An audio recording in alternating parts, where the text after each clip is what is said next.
Hi viewers, మనం వచ్చేసి గీతల్లో అందంగా కాపీ రైటింగ్ అనేటువంటిది రాయండి. ఎంతో సుందరమైనది భారతదేశము.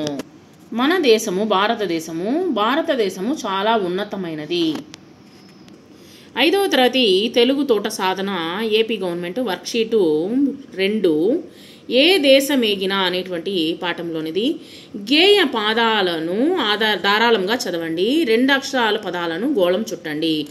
ఏ పూర్వ పుణ్యమో ఏ యోగ బలమో జయించినాడనే స్వర్గఖండమన ఏ మంచి పువ్వులన్ ప్రేమించినావో నేను మోచే ఈ తల్లి కనక గర్భమున. వీటిలో వచ్చేసి 2 అక్షరాల పదాలు వచ్చేసి ఇక్కడ ఉన్నాయి. వాటిని వచ్చేసి గుర్తించండి.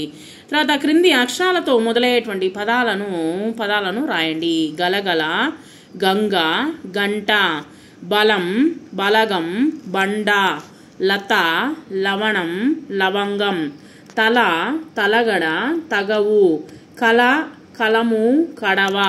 నిఘంటువు ఆధారంగా క్రింది పదాలకు అర్థాలను రాయండి. కనకం అంటే బంగారం, స్వర్గఖండము స్వర్గము లాంటి భారతదేశము, జనించి పుట్టుట. గేయం ఆధారంగా క్రింది ప్రశ్నకు జవాబులు అనేటువంటిది రాయండి. గేయములో స్వర్గఖండమని ఏ దేశమును గురించి చెబుతున్నారు? గేయములో స్వర్గఖండమని మన భారతదేశం గురించి చెబుతూ ఉన్నారు.